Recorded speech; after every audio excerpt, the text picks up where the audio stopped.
So you guys have been on the front lines of medical relief things that have been happening after this whole wildfire situation in Paradise. And so I just wanted to talk to you a little bit about your experience. And first of all, let's start with what happened, because I know you guys worked together through all this. So feel free to, both of you, tell me the story, interject whatever, and just tell me how it happened, what happened, how did you get the call, how did you know what was going down, and how did you respond to that? I guess I can start with that. I actually got a call from my ER charge nurse that morning asking me to look outside because it was so quick, so fast that nobody knew. And I did. I looked outside and thought, oh, we have a problem here.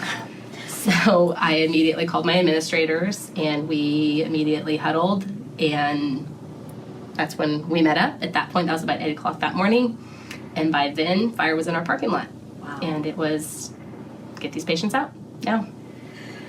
I think Sarah's point was a little smaller than mine or bigger than mine. I actually got to work. To me, it seemed like a pretty normal day. And I think that maybe because of all the fires that we've had and the evac that we had in 2008, I was probably a little bit desensitized to the actual magnitude of the problem at first. In fact, I remember we were going outside and people were taking pictures like, oh, look, there's some smoke over there and there's some little flames over there. And we didn't realize at that point, at least myself speaking, the magnitude of what actually was happening. And then probably about 8 o'clock, we had that, Sarah actually came to my office and said, hey, you better come to the boardroom.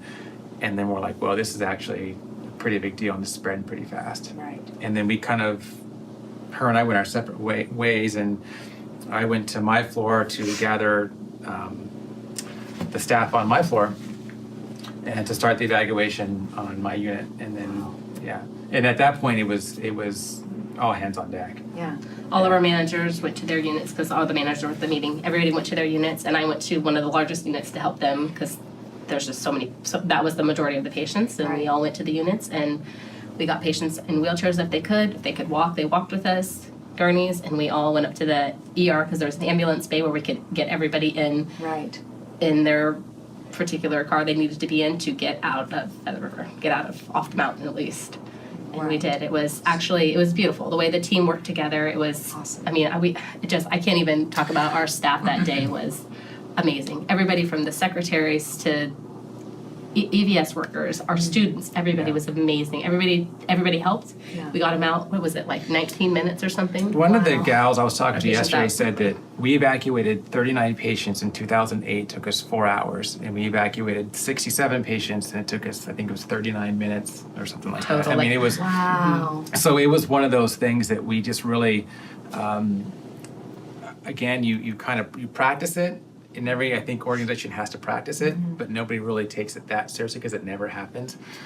So when it actually happens, we're like, oh boy, here we go. So it was a very, like she said, if the patients could walk, they walked. If they needed wheelchairs, they were in wheelchairs. If they needed gurneys, they had gurneys. If we had gurneys, we took some in their own beds. We took some in beds. We unplugged IVs if we needed to. Oxygen if they needed oxygen. And we just everyone funneled into the ER hallway from downstairs and upstairs in different units. And I remember just walking down when the upper floor was evacuated, the surgical floor, and then OB, and then there was ORs up there too. And there's this long line down the ER hallway, and people were just pulling into the ambulance bay, and it was like a systematic, here comes a car, throwing patients. Just loading. Loading patients, thank you. Loading patients in. And do I have someone that can sit or whatever? When the ambulance would pull up, okay, I need a person who has to be on a gurney. We put a couple, they put patients laying on the bench, and because there just wasn't enough. There was not enough time, so you had to use your resources the best you could. So you put what you could in each ambulance, each sheriff's vehicle, whatever you could do to get them out. I called it organized chaos. Yeah. I mean, because of course it's going to be chaos it's an emergency, but it was actually very well organized. That's amazing. We have a great team up there, so that was what made it happen. There was things that I didn't think about doing that was done by other team members. We were marking the doors with either the evacuation tags or the taped X, and then my charge nurse was making a list of all the patients on our floor. So when they went to Enloe or Oroville, wherever they went to, they could check them in. So we made sure all our patients were accounted for. which I never thought about, quite frankly. And so everyone had kind of their role. I was talking to some maintenance people. They were gathering wheelchairs from all around the hospital, making sure the floors had wheelchairs. So it was just a great, the teamwork and the effort that went to it was It was amazing. it was outstanding. I mean, Literally it's every just, employee in that hospital. it was amazing. there was nursing students, it didn't really matter your title. People just kind of jumped in and helped get these patients and funnel them through and get them out. So That's beautiful. So how did you feel when this was going on? You had to be scared, but yet you're responsible for these Yeah. people, so you sure don't want to show it to them, No. right? So you're trying to like be scared, not show it, and exactly, be in and they control probably and heard get it in my done. they probably heard it in my voice that I was a little terrified, but I held it together. Honestly, I held it together till the end. There was 4 of us, Jeff, and then there was 2 other of my ER charge nurse and one of our administrators. In fact, it was Jackie's husband. At the end, and all the patients were out, and I remember he looked at me and he said, "Sarah, we got them all out." And that's when I lost it. Right. That's when I had my moment. Right. That's when I had my moment. I cried for a second. Yeah. And then we went our ways to the parking lot to evacuate ourselves. Wow.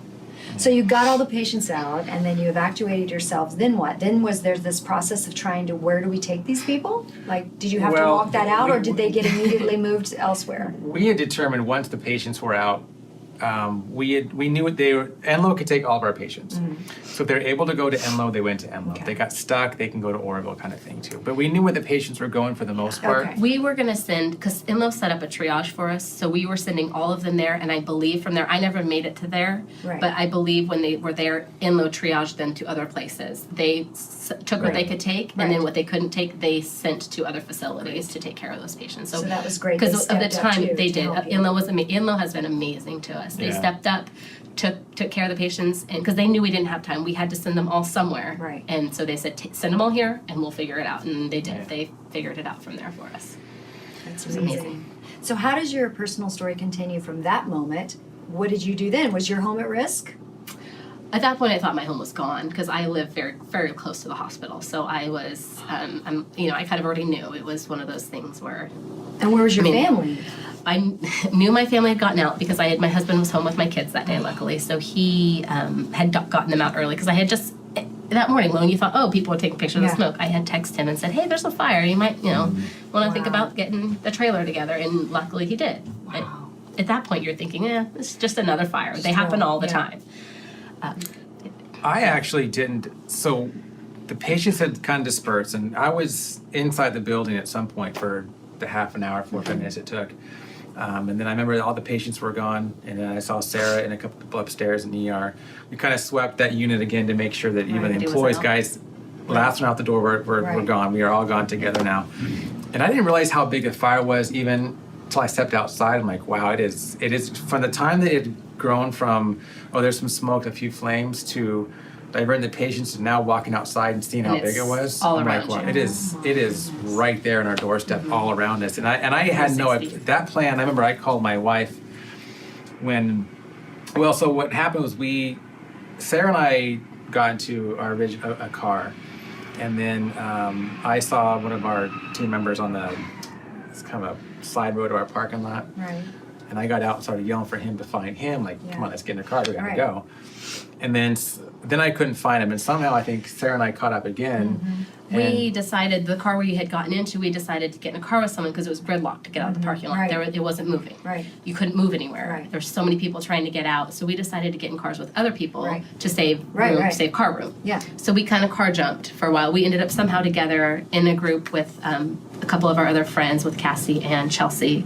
We ended up in their car. We decided to ditch that car. The 4 of us are together now. We decided to ditch that car. And with the 4 of us, we did the same thing. We jumped cars trying to get in cars ahead of us so Right. that we were trying to save Yeah. Grid Cars on time, the road. thinking Right. that if we get up Yeah. farther, and then at that point, the fire I felt like it just took off, and the lanes are stuck, we're stuck, and fire's just falling on you all around. I think at that point is when we jumped out of the car we were in because a fire truck had pulled up behind us. We thought it was a fire truck. We jumped in with the fire truck. It was actually a semi carrying a bulldozer. So we ended up in there, and he was awesome. He's like, I'm going to get you guys out of here. It's okay.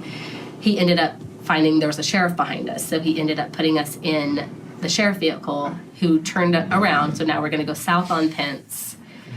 And we're probably in that bulldozer for probably 20 minutes. We're there for a and while. we're huddled in these spots about the size of these chairs. And it's a single cab. There's 5 of us in the cab now, and it's just a single cab with a center console. So there's literally 2 chairs, there's and 2 all of us chairs. are. And you're scared to death. And we're and scared you're, to like, death. trapped in here, and like, of oh course my this goodness. fireman is, you guys are fine. I've got you. I'm going to get you out of here. And Yeah. I felt the calmest I'd felt because. So at He's that gonna get point, us out I of think there. that we had determined that no matter what had happened where we were going to go, we were just going to stay together. Yeah. And because it got to a point where when he got out of the truck for a minute, he came back, said, okay, you guys, He had to go check his He had to deck go check, because the and fire then- was falling on his dozer, so he had to make sure nothing was catching fire. so we decided we have to get out of this dozer and then we have to go back the other way. So we decided we're going to either hold hands or hold something on Hold each other to because each it's other. hard Yeah. to see and nobody really wanted to be alone, that's for sure. It's darker than the dark. You can't It's just see you can't see anything. It's So terrible. we get out and start going, was it south down Pence, the other direction? And that's when we got into the sheriff deputy car. Officer Parmley, and I was in the front and the 3 girls were in the back, and I said, we want to go back to the hospital. There's a tunnel in the hospital. I want to get to the tunnel out of the hospital. And he goes, no, you can't go to the hospital. It's on fire. And by the time we left, the hospital wasn't on fire. So we're like, okay, well, we're not going to go back to the hospital. So let's just go wherever. Take us out. Take us out of here. Take us out of here.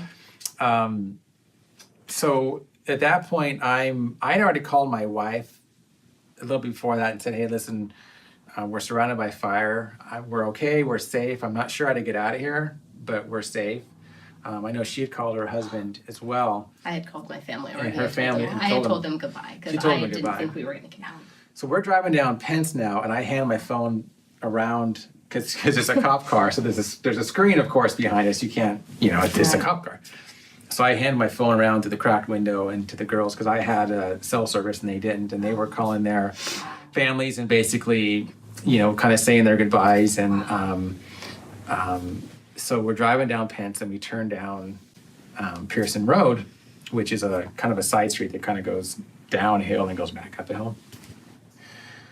So we get to the bottom of Pearson Road and there's kind of a gridlock at the bottom of the dip there. And there's a few cars that are on Pearson itself. And so Officer Parmley gets out and then I get out when the cars are turning around to go back up where they came from because this is a dead end you can't get past. So we had gotten out to push. There was a car on fire and then there was an abandoned car next to it. So we got out to try to push this abandoned car off the road. And we just couldn't get close enough to the car because of the heat and the smoke and all that kind of stuff that goes with it. And so we get back to the car, and at this point, Officer Powell, CHP, it was his car, I believe, that was on fire, and he was on foot. And so he came back with us to the sheriff car to take the sheriff car and go back up the hill also. And of course, the 3 girls in the back of the cop car. And again, not realizing, because I've never been in the cop car before, that if you're in the back of a cop car, In the back of the car, they're locked in the back. We couldn't get out. They couldn't get out. And so they were screaming at me. Oh! I'm like, oh my gosh, guys, I wasn't going to leave you, I promise. But I didn't realize they were talking in the cop. When they walked to They couldn't go, open the when doors. they Wouldn't have walked to thought go that look, either. when they walked to go look, we couldn't see them anymore. So had our car started on fire or something, we couldn't have gotten out. So we got a little bit terrified. They all terrified. I'm sure. We can laugh about it now. Panic moment there. Yeah, like, we had a little panic. And you can jump in whenever you want to. No, you're fine. So we get back. So now it's Officer Parmley. It's his sheriff car. The 3 girls in the back. I'm in the passenger seat up front, and Officer Powell comes to kind of sit on my lap because there's 6 of us now. And he turns the key and he goes. oh So the car won't start. So now we're like, great. So we get out of the car and now we're looking at probably a 500-foot walk, run up the hill we just came down, which is there's flames and there's fire and smoke and blackness just everywhere. Swirling around you. Swirl around. And like Wind all is you see swirling, is you like can't breathe, just you orange. can't- There's no air. You can't see. You're literally having your shirt over your head because you can't. It's just blowing in your face. And So I think we all started off kind of running. And I remember I was holding hands with Chelsea And then right to my left, our left, was Sarah and Cassie. And then to their left a little bit was the two officers. And we started off running, and we maybe made it, I'm guesstimating maybe 20 feet. Yeah. I think it was Officer Powell had yelled at us. Yeah, to stop Don't running. run, Yeah, walk. stop running. There's not enough oxygen in the air to run. Like, And that's- even without him saying that, we realized like yeah, this. how far are we going to run? You can't breathe. You can't breathe. And so there's just no. I'm not sure why cars don't start. I'm guessing because there's no oxygen, but that's why we couldn't breathe. There's no air to breathe, and so we're kind of walking up this hill, and at a certain point, it wasn't that long. I remember thinking that, boy, I don't think we're going to get out of this. Yeah. And the officer had called his dad prior to basically say the same thing. But we're not getting out of here. And but he's on his scanner. Call in. There's myself, an officer, and 4 civilians on foot. We're trapped on Pearson Road, engulfed in flames. He kept repeating himself, and Because they were having a hard time hearing they us. have a It hard kept time breaking hearing. up. Yeah, it kept breaking up, and so there's a certain point where looking back, we talked about it later, where we all kind of agreed that it wasn't a matter of like, it was if we're going to die, it was when are we going to die and how are we going to die? Right. I mean, because I remember looking up the hill, which you can't see the top, but I've driven that hill thousands of times on the way to work. And realizing that we made it 20 feet, we've got 450 feet to go. There's no way we're going to make it up that hill because there's no. We're going to pass out. Not only did we not hold our breath when we got oxygen, but we're breathing bad air, and like we're just not going to make it. So, we never stopped walking, we never stopped moving, we never stopped trying. But I felt doomed. I personally felt like this is, I told later, I said I was actually thinking about jumping into the fire just because I wanted to get out of the way. I didn't want to burn. I didn't want to feel. Right. I just, I wanted to get it over with, to be honest with you. And so it was scary. And there's a big old, and there's a video that came out. There's a big old gust of wind that blew, and it blew a lot of smoke and a lot of embers all over us, but it also blew air. Wow. And so I think I screamed, breathe, everybody breathe, everybody breathe. And I don't know if you heard that, but I took a big gulp of air and it felt so good. Like, oh my gosh, I can breathe. But just like that, it was kind of gone. And then I really felt doomed, like that's not going to do it. I need more of those breaths. That's not going to do it. And I remember looking back and seeing Cassie, who was kind of down like this and catching a breath. And she was moving still, but she was, wearing out. And I remember seeing Sarah, and I still not quite sure what she was, but she was kind of, it was just, everyone was just kind of like, moving, but It is all kind of a blur because you really, but I think you're doomed, hypoxic moving and but not really doomed, and paying you're not attention. really thinking what you're doing, and then there's this, you hear this crashing sound, which I thought was, and Chelsea said too, was a tree that maybe had fallen down, because you really couldn't see more than Can't see anything. 15, 20 feet maybe, because like I said, everything is, it's like Halloween, it's orange and black. That's all you can see is orange and black. And I thought a tree had fallen down in the middle of the road. I'm like, oh great, now I gotta hurdle a tree. And then I see this bulldozer coming down. And so I step in the middle of the road, and it's either gonna run me over or it's gonna see me. The officers in the back of us are yelling, get to the side, get to the left. Because the bulldozer can't see us. Right. So he's thinking, don't let it run you over. He's getting ready to be Don't run let over. it pass. Because they're Yeah. flagging it down with the flashlight. They have a And I flashlight didn't notice that till- they're trying to flag it down with. And of course, I think they knew to look for us because they had been radioed to come to us.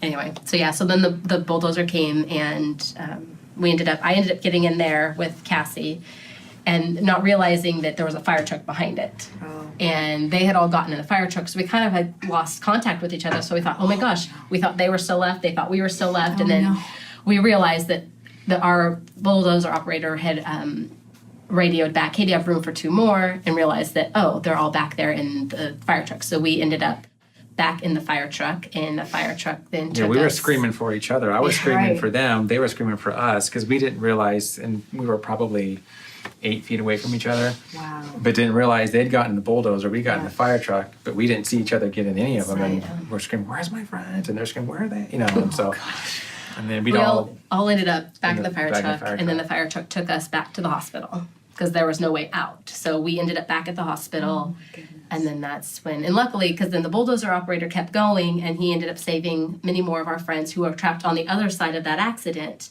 who he went and saved. Wow. He went and made some sort of a fire break for them, so they were able to get out and come back to the hospital as well. They were apparently in a dirt, like a big old field in their cars, which was safe from the fire, which was where Jackie was. And they apparently, when the bulldozer came, was able to doze some of these cars off the road. So they were able to take their cars and get back up the hill. Wow. So they were in a, and I didn't realize that even until a short while ago, that they were on the other side of the burnt cars, and we were on this side of the burnt cars. And so, they took us back to the hospital. We kind of got out, and I guess you can say we took a moment to just kind of regroup and check everything to make sure everything's intact. And hair's a little singed, but hair was some singed, and the officer got him some oxygen because he was having some breathing problems. And Chelsea, our friend who was with us the whole time, had broken her foot. At some point in running up the mountain, yeah, she broke her foot. But it's funny because even though the hospital at that point, the bottom half was on fire and all around us was on fire, I don't think I've ever felt so safe in my life. I was like, that fire at the beginning was terrifying, but that same fire at that point was like relieving, because even though it was all around us, we had this parking lot area, and there was fire crew there. There was fire crew there. We had people who had water on board, so that was the safest. There was water. Like, this is like, I can hang on this parking lot, but there were spot fires kind of all over the parking lot, bushes and wood chips and things like that, but nothing huge. But we just felt like this is the safest place to be, and then we kind of regrouped at that point.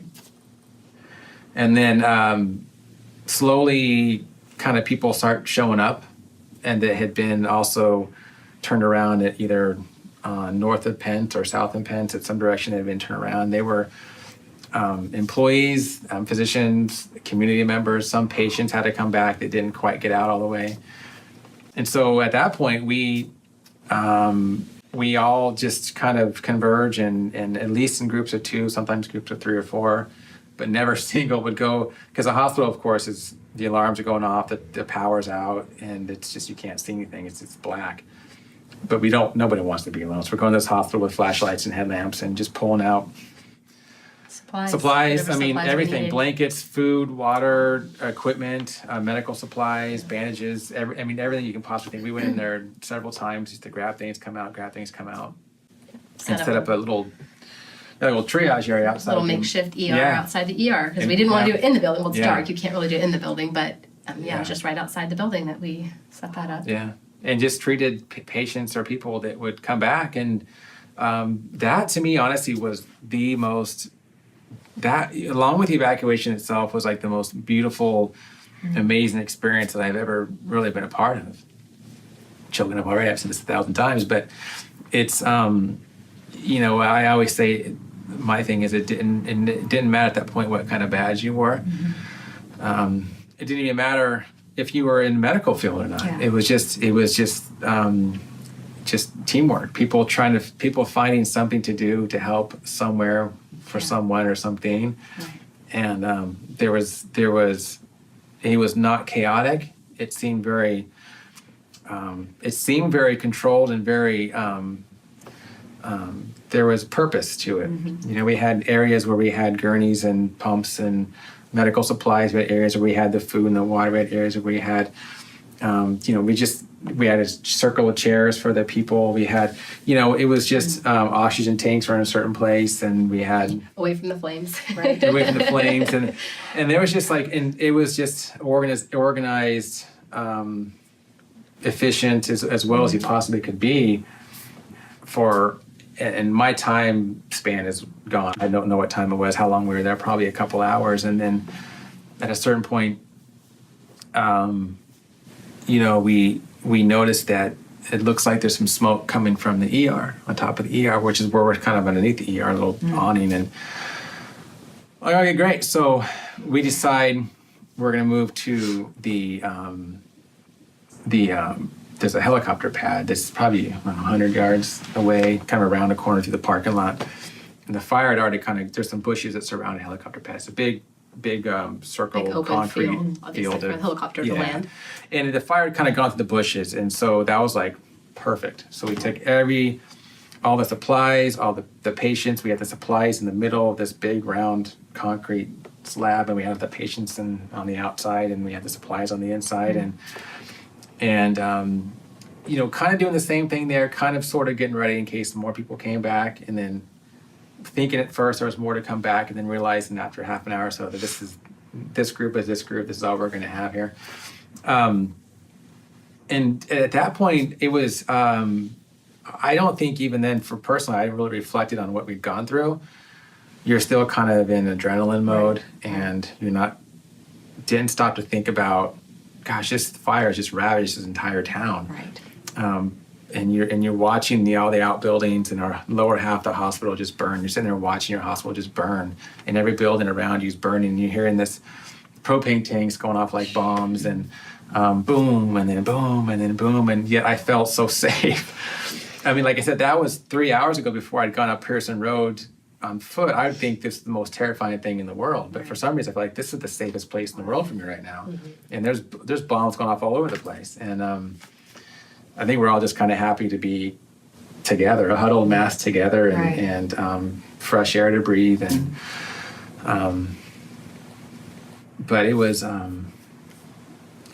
it was nice, and you can probably... Sure. No, it was just then shortly after that, after we were on the helicopter pad, a van came up, and I believe they were sheriffs or some emergency personnel car. They all came up. They had come up. Pence and said, Pence is safe enough now to come out. So we loaded all these just residents, some patients, some residents, whoever was left there. We loaded them all up into this van and the emergency personnel's vehicles, and they drove them out to safety. And then all of us employees, we all checked with each other. Okay, everybody's here. Okay, and then we all just kind of caravanned out together. We had to drive through a little bit of fire to get out too, but it was scary, but nothing like we had been through. We were dodging telephone lines that are down and that kind of stuff, but. And then, so we were finally able, a couple hours after we had been back to the hospital, we were finally able to drive out, get out. So, that's wild. So what's your takeaway from this? Is there something that you, like, this will never be the same, or I learned this, or what's your takeaway from this experience right now? I'm sure you'll have more revelation as this goes forward, and, I'm not... Takeaway, I guess, for me right now, which is just the fresh part in our head, is that just our team, that's what's really hard for us, is our hospital team and our group. I mean, we have the 6 of us that were together that day, and we experienced that. We're going to be forever family. We have this bond now that we're family now. But as the hospital-wide, it's hard. We're all struggling because our hospital's not there, right? I mean, it's there, but it's not going to be functional for a while. And as nurses, we were such a great team, and to not be all at a team working together, I think every single one of the staff members that work at the hospital are having a hard time realizing that we're not all going to be together anymore. Yeah. So that's where I think we're struggling right now with, and on top of our town being not there anymore. It's tough. It's where do you go from here is kind of where we're all struggling from. Yeah. So did you guys lose any of your team? No. It's amazing. It's amazing. All the team and all the patients and everyone there that day made it out fine. Not a single one. But I'm sure a bunch of you that live nearby, you may have lost your homes. Yes, there are many people. Jobs pretty much over half of our hospital employees have lost their homes, and there's just so much change right now that's. It's hard for some to take on. It is. That's the take I take. Is almost piggybacking on what she just said. It's like every day something fresh comes in. I was meeting at a lunch yesterday with some physicians and respiratory therapists that I'll probably never see again, probably never work together again. And you realize sometimes you take for granted the people that you have. She's my best friend. Yeah. And I may never work with her again. Yeah. And that's a hard thing. We worked together for 15 years. I was there for 18, there for 15 years. And we did a lot of the same jobs and had and so many people there worked so well together. And the people that are good friends will continue to stay in touch, but the people that you're still friends that you're never going to see again, and there was no closure to it. Right. And that didn't really even sink in for, I mean, it was several days, I think, until I realized, gosh, this is something new comes up every single day. Like, wow, I'm never going to, I don't have a job, and there's no community, and everyone is devastated, and it's such a long-term problem. I mean, I feel personally, I still feel very grateful for so many things. I have a lot of blessings, and I think it realizes that when she's wearing one of her 2 outfits that she owned, that you realize there's so many bigger problems to have than all these little things that we think of every single day that we wish we had better. And like, no, that's not really what matters anymore. And so it's you sometimes maybe feel guilty about the things you used to take for granted, and realizing now, like, gosh, I would do anything to have that back again. I would do anything to complain about my job again. And, so that's the hard part, I think, too, is it's not just losing homes, it's losing your community, it's losing your family, and it's not a scattered mess, it's a complete devastation that it's going to just take years to overcome. If it ever does, but... And you're right, that is the part of recovery and why it takes so long. 'Cause it's not just a house or just clothes or just whatever, even though those things are important. There's so much more to it. There was a community, a family. And not just a hospital. world. It's like I said, there's businesses all over the place that are gone, and we know people, great friends of ours, that are moving. They have to move. There's no place to live. There's no jobs. Or within 60, 80 miles, because they have to move 60, 80 miles away at least. And so people are just saying, hey, I'm going to go move into Oklahoma, or they're just all over the place now. It's kind of a scattering. It is, and I think there's some guilt. Like, I know personally, people will call me, they feel bad about telling me where they got jobs. Like, oh, I got a job here. I'm like, don't feel bad about that. I understand. I totally get it. You have to continue to pay your mortgage. You have to move on. Don't feel bad about that. It wasn't a choice you made. And my glamorized thought is, like, one day we're all going to kind of reunite when they open the doors again, and whatever it happens to be, 3 years, 5, or whatever it is, that where that's not reality, I don't know. I can't speak to that. I hope it is. I hope it is personally, but that's what I feel right now. Every day is a little bit different. I'm sure. And this will be a walking forward progress, like one day at a time, right? Can we do anything for you guys?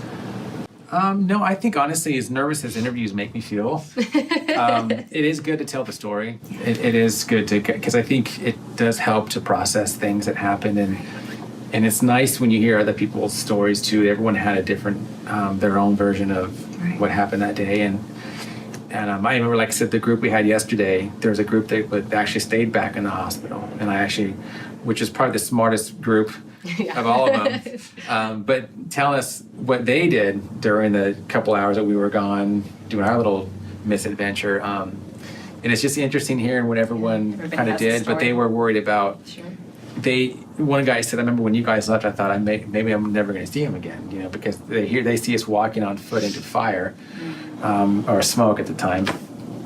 And so what's going on in their minds, and kind of putting everyone's perspective together, and then you kind of go down, you start thinking about, gosh, all the community members, how did they get out? Because we're healthcare providers, and you worry about the people we took care of for so many years. Like, gosh, how did the people that we took care of, how did they get out? Because we had such a short time to get out, and we're able-bodied, we can run, we can, there's people there that need oxygen to walk from their bed to the bathroom. And so how are they going to get out? And then you start thinking about the devastation, and like, gosh, this is just, it's so big, it's happened so fast, and, and it's and that those kind of things catch up to me every now and again too. Completely understandable. Would you say that you've changed in this? I think part of what has changed in me is I'm more grateful for what I have, and the things that I have, the important things. What's important and what's not important now has definitely changed. It definitely changes your mind. You have these things that you have are not important. These people that you have in your lives are really what matters. And the importance of stuff is so different now. That's, I think, what has changed me the most. Jeff, what would you say to someone who maybe hasn't been through this? Like, is there something you'd say to your younger self or someone else and say, hey, remember this? Like she's saying, the gratitude or valuing, what do we value? Is there anything in your perspective that's changed that you would share with someone else? Pretty similar. I think that the people, it's pretty similar to what she said. I think it's just being grateful. And there's a lot of people that we work with that weren't on that day that have a survivor's guilt sort of thing too. And so you think about people, whether they work there or not, and whether they're our kids or not, and say, this is an opportunity for you to realize that you, because you have your home and you have a job and you have all these things, your job now is to give to people that don't. So you can learn from this also, that you might feel bad because you weren't there helping, but don't. Right. Don't feel bad. This is your opportunity to help people that actually need help now. This is your chance to do your part, if that's what you make. Because even people that weren't trapped, they had to come back to the hospital. They got out the 67 patients. I got out 0 patients. I helped get them out, but I took 0 of them down to Chico. So we had to have several people that actually took patients down the hill.